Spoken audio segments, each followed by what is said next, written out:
My fiancé cheated on me with my cousin, my rich uncle hid it, and my parents supported them, so I decided to act. Lucas had spent months pouring his soul into restoring the vintage 1967 Mustang, its deep blue paint gleaming under the garage light. It was meant to be a surprise for Ava, a symbol of his love, his commitment, and their future together. Every nut and bolt had been tightened with care, every detail perfected with her in mind. He envisioned the look on her face when he finally handed over the keys, the joy, the admiration. But none of that mattered now. The evening had started like any other family gathering. His father, William, had insisted on hosting dinner at their estate, a tradition that had carried on for years. The dining room was filled with warmth, laughter, and the familiar aroma of slow-roasted lamb, a favorite in the family. Lucas had sat beside Ava, stealing occasional glances at her as she engaged in polite conversation. She had looked radiant, dressed in a sleek navy dress that clung to her in just the right way. She smiled, she laughed, she was perfect. Or so he had thought. Jake, his cousin, sat across the table, his ever-present smirk never fading. He had always been the effortless charmer, the golden boy who skated through life on their Uncle Benjamin's wealth and influence. Lucas had known Jake was reckless, known that he had a reputation for pushing limits. But he had never imagined that his own blood, his own family, would cross a line like this. Ava and Jake had always had an odd chemistry. Lucas had noticed it before, the way they interacted, the playful teasing, the glances that lingered just a second too long. But he had ignored it, dismissing his own discomfort as paranoia. After all, Ava loved him. She had said yes when he proposed. She had agreed to spend her life with him. And yet, everything unraveled in a matter of seconds. He had excused himself from the table to retrieve a bottle of wine from his father's office, a private room tucked away at the back of the house, adorned with polished mahogany and walls lined with antique books. The moment he reached the door, he hesitated. It wasn't closed all the way. The dim glow of the office lamp spilled out into the hallway, and from within, he heard whispers. Then laughter. Ava's laughter. His chest tightened, a strange coldness creeping into his veins. He pushed the door open slightly, his breath caught in his throat. What he saw shattered him. There they were, Ava and Jake, entangled in each other, standing by his father's desk. The way Ava clung to Jake, the way his hands gripped her waist, it wasn't a misunderstanding. It wasn't just a friendly exchange. It was deliberate. It was intimate. Lucas felt his entire world tilt. His stomach churned, his pulse pounded in his ears. The betrayal hit him like a hammer to the chest, an unbearable weight pressing down on him. His fingers curled into a fist at his side, his knuckles turning white. They hadn't noticed him yet. The humiliation was suffocating. Every moment of their relationship flashed through his mind, every late-night conversation, every whispered "I love you," every promise made. Had it all been a lie? Had she been laughing at him this whole time? He wanted to move, to speak, to do anything, but he was frozen in place, caught between shock and fury. Then, Ava turned her head. Her expression shifted in an instant, from pleasure to horror as her gaze met his. Her lips parted, but no words came out. Jake, oblivious for a second longer, only reacted when he felt her stiffen in his arms. He turned, his smirk fading the moment he locked eyes with Lucas. A flicker of something, guilt perhaps, or maybe just annoyance at being caught, crossed his face. Lucas exhaled sharply, his voice raw, almost unrecognizable. "What the hell is this?" Ava stepped back from Jake as if suddenly realizing the gravity of the situation, her hands shaking slightly. "Lucas, don't," he snapped, his voice sharper than he intended. He didn't want to hear it. Didn't want her excuses, her justifications. There was no explanation that could erase what he had just seen. Jake, ever the smooth talker, ran a hand through his hair and scoffed. "Look, man, let's not make this a big deal." "A big deal?" Lucas barked, the anger finally breaking through his shock. His hands clenched at his sides, his nails digging into his palms. He had trusted them, both of them, and they had made a fool out of him. Ava took a step toward him, desperation creeping into her eyes. "Lucas, please, let's just talk." "Talk?" His laugh was bitter, hollow. "You want to talk now? After this?" He gestured between her and Jake, the sight of them still seared into his mind. His stomach twisted in disgust. Jake sighed, rolling his shoulders as if shaking off the tension. "Come on, man. We were just—" Lucas didn't let him finish. His fist connected with Jake's jaw before he even realized he had moved. The satisfying crack of bone against bone barely dulled the rage coursing through him. Jake stumbled back, clutching his face, cursing under his breath. Ava let out a startled gasp, reaching for Lucas, but he recoiled from her touch as if burned. "Don't touch me," he spat, his voice trembling with barely contained fury. For a moment, the room was silent except for the sound of Jake's heavy breathing and the distant hum of laughter from the dining room. Lucas turned on his heel and walked out, his chest tight, his vision blurred. He needed air. He needed to escape before the suffocating weight of betrayal crushed him completely. But as he stepped back into the dining room, the laughter and warmth of his family felt foreign, fake. A cruel contrast to the hell unraveling inside him. And all he could think about was the car. The Mustang. The countless hours spent restoring it with Ava in mind. The thought of her sitting behind the wheel, her hands gripping the leather steering wheel, the same hands that had just held on to Jake. The car was ruined now, just like everything else. Lucas stood in the dining room, his chest heaving, his heart pounding so loudly it drowned out the sound of silverware clinking against plates. The laughter and conversation had stopped, replaced by an eerie silence as every face turned toward him. He could still hear his own blood roaring in his ears, still feel the tremor in his hands, but he didn't care. His voice cut through the quiet like a blade. "Ava and Jake," he said, his words sharp and deliberate. "They've been sneaking around behind my back." Gasps rippled through the room, chairs scraping against the hardwood floor as heads whipped toward the two culprits. Ava's face was drained of color, her hands clutched together as if she could hold herself together by force. Jake, rubbing his sore jaw where Lucas had punched him just moments ago, straightened up and scoffed. Lucas didn't look at them. He didn't need to. He was looking at his father, Noah, and his mother, Linda, waiting for the fury, the outrage, the disgust. He wanted to see the horror in their eyes, the disappointment, the condemnation. But it didn't come. Instead, Noah sighed heavily and pinched the bridge of his nose as if Lucas had just announced that the family dog had chewed up the rug. Linda shifted uncomfortably in her seat, exchanging a nervous glance with her husband. "Lucas," Noah said, his tone laced with weariness, "let's not do this here." Lucas's stomach dropped.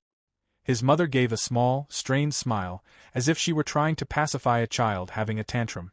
"Sweetheart, I'm sure this isn't what you think," she said gently. "Let's talk about this calmly. What part of, I just caught my fiancée with my cousin, am I misunderstanding?" Lucas snapped. His voice rose, and he didn't care who heard. "I saw them, Mom. In Dad's office. Together." He practically spat the word. "This isn't some misunderstanding. This isn't a joke. This is betrayal." Ava finally found her voice. "Lucas, Shut up." His words were like ice and she flinched. Noah let out a slow breath. "Son, I get that you're upset, but people make mistakes." Lucas blinked. "What?" His father's expression was painfully neutral, like he was lecturing him about a missed appointment rather than the destruction of his son's engagement. "It's not the end of the world." "Not the end of the world?" Lucas let out a bitter laugh, incredulous. "Dad, my own cousin, your nephew, went behind my back with the woman I was going to marry, and you're treating it like a spilled drink?" Linda spoke up, her voice softer, pleading. "Lucas, sweetheart, you and Ava have been together for years. You love her. You've built a life together. Are you really going to throw it all away over one mistake?" Lucas stared at her, feeling like the ground had been ripped out from under him. "One mistake." He repeated the words slowly, as if saying them aloud would somehow help him understand the sheer absurdity of what he was hearing. "Is that what we're calling it now? A mistake?" He turned his gaze to Jake, who was watching with folded arms, completely unbothered. "Did you trip and fall on my fiancé, Jake? Is that how this works?" Jake sighed, rubbing his jaw. "Look, man." "Don't look, man me," Lucas snapped. Noah ran a hand down his face, exasperated. "Lucas, stop making a scene. This is a family matter." Lucas let out a bitter laugh, shaking his head.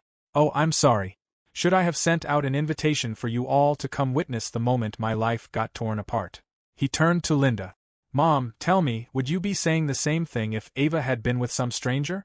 Or is it just because it's Jake?" His mother pressed her lips together, looking away. And then the real weight of it all hit Lucas like a freight train. Jake wasn't just anyone. Jake was the family's favorite. He was the spoiled, reckless cousin who had never had to work for anything because Uncle Benjamin made sure he never faced consequences. And Benjamin controlled everything. Lucas's college? Paid for by Benjamin. The house his parents lived in? Bought with Benjamin's money. His father's business investments? All tied to Benjamin's good graces. And Jake was Benjamin's only son. Lucas turned slowly, his rage settling into something heavier, colder. He finally found his uncle, sitting at the head of the table like a king presiding over a mess he had no interest in fixing. He hadn't spoken yet, but Lucas could see the disapproval in his eyes. Not toward Jake. Not toward Ava. Toward him.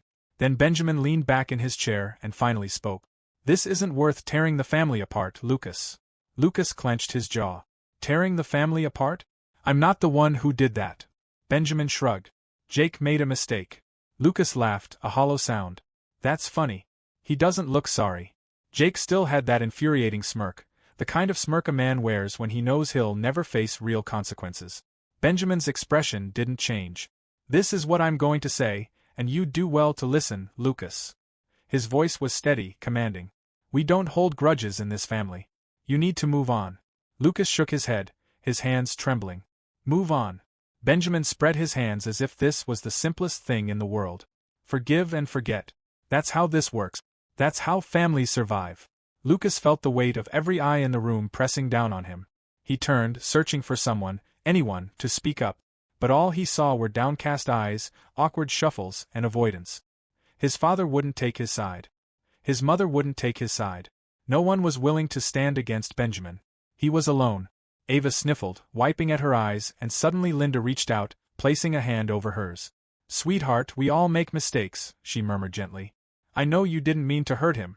Lucas felt like he had been punched in the gut. That was it. He exhaled slowly, stepping back from the table. His hands were shaking, but his voice was steady. "You know what? Fine. If this is the kind of family I have, then I want nothing to do with it." He turned on his heel and started walking. Ava stood quickly. "Lucas!" He didn't stop. His mother called after him. "Lucas, please, don't leave like this." He didn't even turn around. Jake, the bastard, chuckled under his breath. "Man, you're being so dramatic." Lucas spun around so fast that Jake actually took a step back. "You think this is funny?" His voice was quiet, but the fury in it was unmistakable. "You think I'll just laugh this off like you? You can have her, Jake. Have each other. You deserve each other." Jake's smirk faltered just a little. Lucas looked at his parents one last time, at his uncle, at the people he had thought would always have his back. They had chosen their side. So he walked out, and not one of them tried to stop him. Lucas packed his things in silence. The apartment, once filled with warmth, felt foreign now. Every framed photo, every carefully chosen piece of furniture, every item they had bought together mocked him. The walls still carried the echo of Ava's laughter, a sound that now made his stomach twist with disgust. His phone buzzed for the 10th time in the last hour. Ava. Again. He didn't answer. Instead, he turned it off completely, tossing it onto the bare mattress before zipping up his duffel bag. He wasn't staying here another night. The betrayal was bad enough, but what followed, the excuses, the casual dismissal of his pain by his own family, was worse. They expected him to swallow it, pretend it never happened, act as if Jake and Ava hadn't humiliated him in front of everyone. Move on. Forgive. Forget. The words still burned. The night he left the family dinner, he had driven aimlessly through the city, the streetlights blurring in his vision. He had nowhere to go, no home to return to. But there was one person he knew he could call. Rachel. His younger sister had always been the only one in the family who saw things clearly, the only one who wasn't afraid to call out the hypocrisy that ran through their bloodline. She answered on the second ring. "Lucas?" Her voice was soft, hesitant, as if she already knew. "I need a place to stay," he admitted, his throat tightening. She didn't ask questions. "Come over." Now, as he carried his bags into her apartment, she watched him carefully, her arms crossed. She was smaller than him, but there was a quiet strength in her presence, the same defiance that their parents had always despised. "Did she try calling you?" Rachel asked, nodding toward his phone. Lucas let out a short, humorless laugh. "She won't stop. Are you going to answer?" He dropped his bag onto the couch. "No." Rachel nodded approvingly. "Good." She didn't say she was sorry. She didn't offer meaningless comfort. She just let him be. And for the first time in days, Lucas felt like he could breathe. A week passed. Ava's calls continued relentlessly, alternating between frantic apologies and desperate pleas. At first, Lucas ignored them. Then, he blocked her number. But she found new ways, texting from unknown numbers, sending emails, even leaving voicemails from mutual friends' phones. "Lucas, please, just talk to me. I made a mistake. I was stupid. Please, don't throw everything away. I need to see you. We need to talk." He deleted every message without reading further. She had made her choice. She had humiliated him.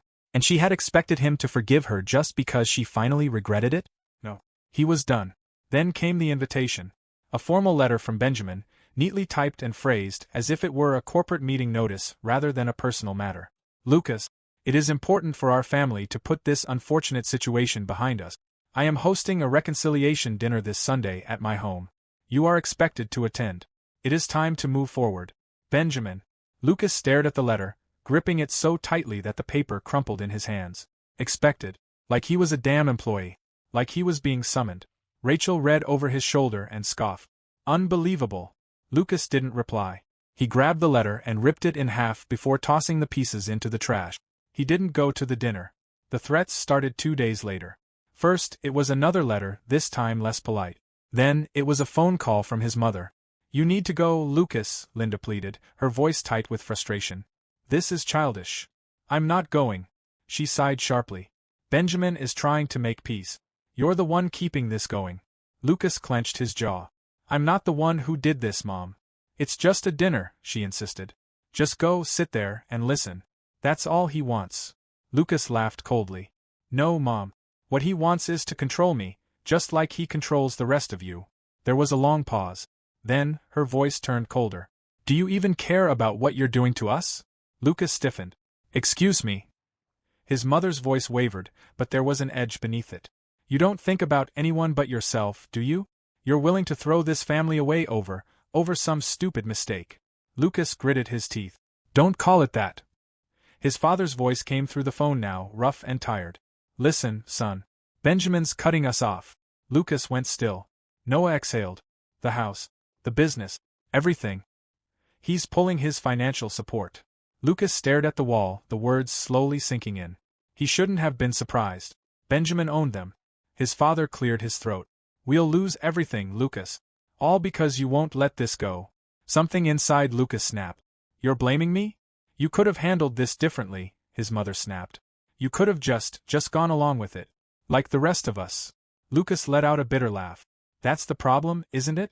You've all spent so many years bowing to Benjamin that you don't even see what he's doing to you. He's punishing you for something that Jake did and you're blaming me? His mother's voice hardened. You could have gone to the dinner. You could have kept the peace. Instead, you humiliated Jake, made this into a whole spectacle, and now look where we are. Lucas's stomach twisted. You're unbelievable, he muttered. This family has always looked after you, Noah cut in. Who do you think paid for your college?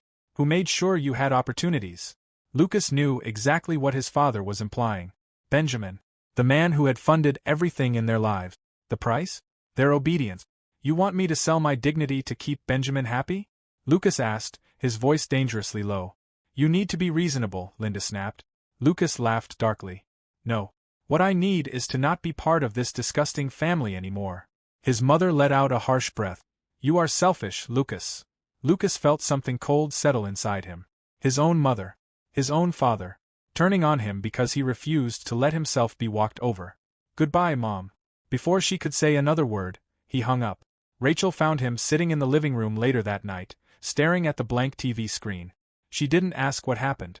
She just sat beside him, silent for a long moment, before finally speaking. They don't deserve you, she said quietly. Lucas didn't reply. Because deep down, he knew she was right. Lucas had finally started to put his life back together when he heard about the Mustang. Months had passed since he cut off his family, months of healing, of forcing himself to move on, of trying to push the betrayal out of his mind. He had buried himself in work, in rebuilding himself from the ground up, with Rachel being the only family member still in his corner. But then, one evening, he got a call from an old friend, Tom, a mechanic who had helped him restore the car. Lucas, man, Tom said, his voice hesitant, I just saw your Mustang. Lucas frowned. Yeah? And? Tom exhaled. Jake was driving it. The words hit Lucas like a punch to the gut. He gripped the phone tighter, his pulse spiking. What the hell do you mean Jake was driving it? Tom hesitated. I mean, I saw him pull up at a bar in it, all cocky, showing off. He was bragging about how it was, his ride now. Lucas didn't even remember hanging up the phone. By the time he got to the bar, he was running on pure adrenaline. He parked across the street, gripping the steering wheel so hard his knuckles turned white. And there it was, his Mustang. It gleamed under the dim streetlights, the same deep blue paint he had painstakingly restored, the same custom leather seats he had chosen with care. The sight of it filled him with rage. He stormed inside the bar, scanning the crowd. It didn't take long to find Jake. He was lounging in a booth, laughing loudly with a group of people, his arm draped around Ava like he didn't have a care in the world. Lucas felt his stomach churn. Without hesitation, he walked straight up to the bar, pulled out his phone, and called the police. "Yeah, I'd like to report a stolen vehicle." Jake didn't even notice him at first. He was too busy basking in attention, grinning like an idiot as people admired Lucas's car. The rage simmering in Lucas's chest was ice cold. A few minutes later, flashing red and blue lights filled the parking lot. That got Jake's attention. Lucas crossed his arms, standing by the entrance as two officers approached the bar. Jake, confused, looked around before his eyes landed on Lucas. His smirk wavered. "Lucas?" The officers walked up to their table. "Sir, is that blue Mustang outside yours?" Jake straightened, putting on his usual fake charm. "Yeah, officer, that's mine." "Why?" Lucas finally stepped forward, his voice calm but deadly. "No, it's not." Jake's face darkened. "The hell are you talking about?" Lucas pulled out the car's registration and title, holding them up. "It's mine.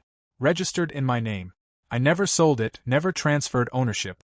"Which means you stole it." Murmurs rippled through the bar. Heads turned. Jake's face twisted in anger. "Are you serious right now?" Lucas didn't blink.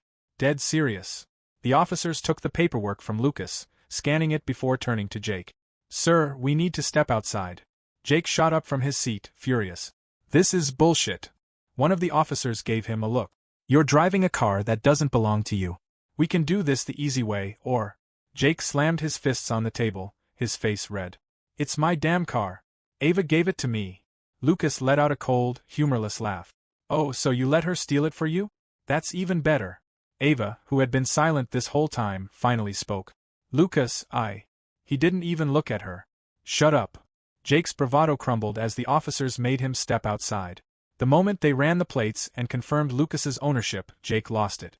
"You don't even drive it anymore," he yelled. "What's the big deal?" Lucas leaned against his own car, smirking. "The big deal is that you tried to take something that didn't belong to you. Again." Jake seethed. The humiliation on his face was delicious. The officers gave Lucas a choice: press charges or just reclaim the car. Lucas stared at Jake for a long moment. Then, with a smirk, he tossed his keys in the air and caught them. "I'll take my car back." He slid into the driver's seat, revving the engine as Jake stood there, fists clenched, looking utterly defeated. Then he drove away. The fallout was immediate. The very next day Benjamin called. Lucas ignored it. Then came the messages.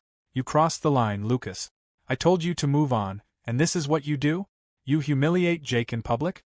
You will regret this." Lucas smirked and blocked his number. But his parents weren't so easy to ignore. Noah and Linda left voicemail after voicemail, each more frantic than the last. "Lucas, what were you thinking? You embarrassed your cousin in front of everyone. You know what this has done to the family?" Lucas didn't care. A week later, at yet another family gathering, one Lucas refused to attend, the tension finally exploded. Jake, humiliated and furious, was drinking more than usual. Ava sat beside him, looking uneasy, as whispers of the stolen Mustang spread through the family like wildfire. Someone made a joke about it. Jake snapped. "Why the hell does everyone care so much about his stupid car?" he slurred, slamming his drink down. Benjamin, for once, wasn't defending him. "You embarrassed yourself," Benjamin said coldly. Jake stiffened. "Oh, so now it's my fault?" Benjamin's voice was ice. "You should have been smarter." For the first time in his life, Jake realized he wasn't untouchable. He turned to Ava, suddenly angry at her. "You told me it was ours." Ava's eyes widened. "Jake, You said he didn't care about it anymore." Jake shouted, his voice rising. "You lied to me." People started watching. Ava's face crumpled. I didn't think." "You didn't think?" Jake laughed bitterly. "That's your excuse?" "You're drunk," she whispered, trying to calm him. "I trusted you." Jake shouted. "I gave up everything for you, and you're just as bad as him." The entire room was silent. Ava's lips trembled. "You don't mean that." Jake scoffed. "You think I'd still be with you if I knew you were this damn stupid?" Ava's face twisted in pain. She shot up from her chair and stormed out, slamming the door behind her. 2 days later, she showed up at Rachel's apartment. Lucas opened the door, already annoyed. Ava's eyes were red, her face pale. "Lucas, please." He didn't say a word. "I made a mistake," she whispered. Jake manipulated me. I never really wanted him. Lucas let out a slow breath. Then he said, I don't care. She flinched. Please, just listen. He pulled out his phone, blocked her number. Then, without another word, he closed the door in her face. And for the first time in months, he felt free. Lucas never answered another call from his parents again. He never returned another letter, never acknowledged another pathetic attempt at guilt-tripping. The last time he had seen them, they had walked out of Rachel's apartment without a thank you, taking his money like it was owed to them. That was all he needed to know. They weren't his family anymore. Rachel was the only one left. The only one who had stood by him, who had defended him when no one else would. She never told him to forgive and forget. She never tried to pull him back into the toxic mess of their family. She understood, in a way no one else did. And for the first time in his life, Lucas felt free. Benjamin, however, was not taking it well. At first, Lucas's absence had been treated as a temporary rebellion. A tantrum. He was expected to come to his senses, to crawl back like every other person Benjamin had ever controlled. But Lucas never did. And that's when the paranoia started. It began with whispers. Younger family members, the ones who had never dared question Benjamin before, began to ask uncomfortable questions. Why did Lucas leave? Why did Jake get away with everything? Why did Benjamin cut off Lucas's parents just to punish him? It was a ripple effect, one Benjamin hadn't expected. Lucas had been his example, his warning to the rest of the family about what happened when you disobeyed. But instead of reinforcing Benjamin's power, it started to crack it. Cousins who had always blindly followed him started reconsidering their own dependence. A few of them even reached out to Lucas, not because they wanted to fight for him, but because they wanted to understand why. That was enough to set Benjamin on edge. For the first time in his life, his authority was questioned, and the thought of losing control made him furious. But there was nothing he could do. Lucas had walked away, and there was no leverage left to pull him back. Then there was Ava. Lucas thought he was finally rid of her after blocking her number, after shutting her out of his life completely. But desperation made people reckless. He was coming home from work one evening when he saw her sitting outside Rachel's apartment building. Ava. She looked nothing like the woman she had been when she cheated on him. She looked exhausted, her once perfect hair unkempt, dark circles under her eyes. Gone was the smug confidence, the entitlement. For a moment, Lucas just stared. She saw him. Her face lit up with something, hope maybe, and she scrambled to her feet. Lucas, please. He turned, walking straight to the door. She followed, hurrying after him. Lucas, wait, just listen to me. He didn't. She grabbed his sleeve, and he yanked his arm away, spinning to face her. What the hell do you want? Ava's breath hitched. I lost my job. Lucas raised an eyebrow. And? She swallowed hard. I just. She didn't finish. But she didn't need to. She wanted money. Lucas let out a slow breath, shaking his head. You really have no shame, do you? Ava's eyes welled with tears. Lucas, please, I have nothing. I was stupid, I made a mistake. Stop calling it that. His voice was cold, firm. It wasn't a mistake. It was a choice. You chose to betray me. You chose Jake. Ava flinched.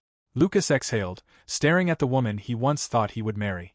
He didn't feel anything anymore. No anger. No sadness. Just exhaustion. Go beg Jake, he said flatly. She let out a choked laugh, bitter and broken. Jake's a disaster. He turned into a complete loser. He blamed me for everything, like he didn't have a part in it, like I was supposed to just fix his life for him. Lucas gave a short, humorless laugh. You wanted him. You got him. Ava's expression twisted in desperation. Lucas, I loved you. No, you didn't, he said simply. Tears spilled down her cheeks. I do. Lucas looked at her, calm, unbothered. Then why did you betray me? Ava's lip trembled. I don't know. That's the difference between us, Ava. His voice was quiet but firm. I would never have done this to you. A sob racked her chest. I know. Lucas shook his head. I don't care. Then he opened the door, stepped inside, and shut it in her face. Life got better. For the first time in years, Lucas felt like he was in control. He threw himself into work, and it paid off. A promotion, a raise, the kind of stability he had never had under Benjamin's thumb. And love found him when he wasn't even looking. She wasn't Ava. She wasn't loud or demanding or manipulative. She was kind, steady. She saw him for who he was, not what she wanted him to be. And for the first time Lucas realized this. This was what love was supposed to feel like. Not possession. Not obligation. Not a game to be won or lost. And the Mustang? It ran better than ever. Lucas spent weekends fine-tuning it, driving down open roads with the windows down and the music up. Every time he gripped the wheel, he was reminded of something important. He had won. Not in the way Benjamin would have defined victory. Not through power or control, but by leaving, by breaking free, by never looking back. Some bridges needed to stay burned, and Lucas had never felt lighter watching the flames.